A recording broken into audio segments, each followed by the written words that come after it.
आज हम सुनेंगे भ्रमित ब्राह्मण की कहानी। एक गांव में निधन ब्राह्मण निवास करता था। वह खूब पूजा पाठ करता था। एक बड़ी पूजा में बलि देने के लिए उसे एक बकरे की आवश्यकता थी।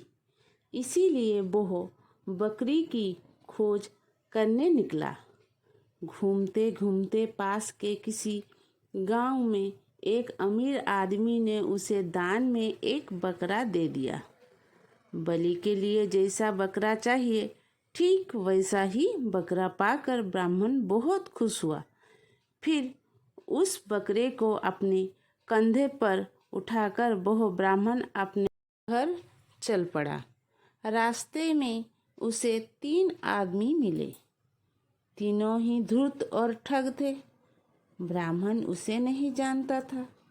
तीनों ठग ने बकरे को देखकर ब्राह्मण को ठगने की योजना बनाई। एक ठग ने धीमी आवाज में बकरी ठगने उपाय बताया। दूसरा और तीसरा ठग सुनकर मुस्कुराया और तेजी से चलकर अपनी जगह तैनात हो गया। ब्राह्मण शांत मन से खुशी खुशी घर की ओर जा रहा था।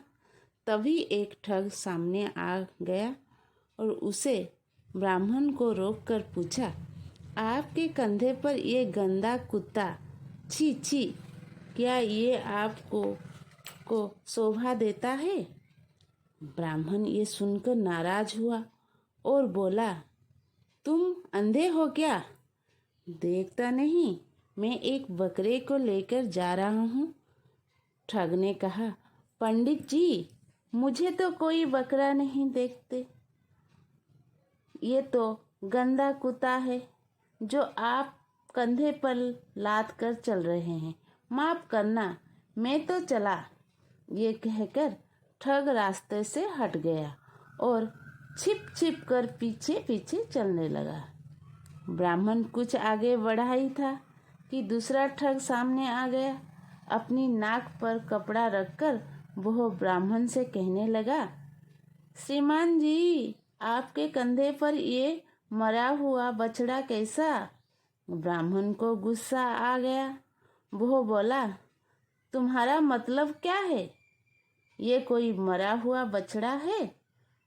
बछड़ा नहीं, एक सुंदर और जीवित बकरा है। ठग ने कहा, हो सकता है कभी ये सुंदर रहा हो, लेकिन अब तो ये मरा हुआ है, वो भी मरा हुआ बछड़ा, बकरा नहीं। ये कहकर दूसरा ठग भी रास्ते से हट गया। ब्राह्मण ने एक बार बकरे का ध्यान पूर्वक देखा और अपने रास्ते चल पड़ा। कुछ देर में तीसरा ठग भी ब्राह्मण का रास्ता रोककर कहने लगा, हाय राम, पंडित जी, आपको क्या हो गया है? कंधे पर गधे का बच्चा लाद कर कहाँ ले जा रहे हो? मुझे तो बड़ा अजीब लग रहा है। ये कहकर तीसरा ठग भी वहां से गायब हो गया। ब्राह्मण ये सब सुनकर अचरज में पड़ गया।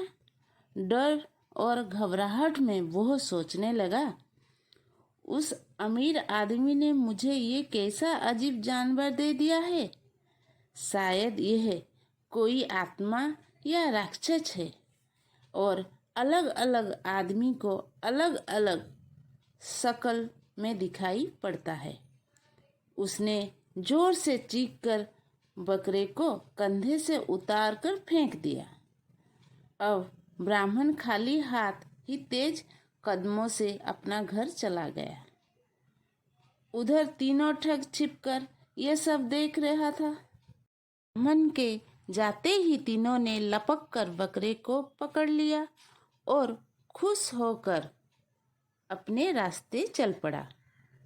ठगों की झूठी बातों से ब्राह्मण बेवकूफ बन गया। वो इतना भ्रमित हो गया कि उसे अपने ज्ञान और अपनी योग्यता पर भी भरोसा नहीं रहा। तीनों ठग जैसा कहते गए वह वैसा ही मानता चला गया और मूर्ख बन गया।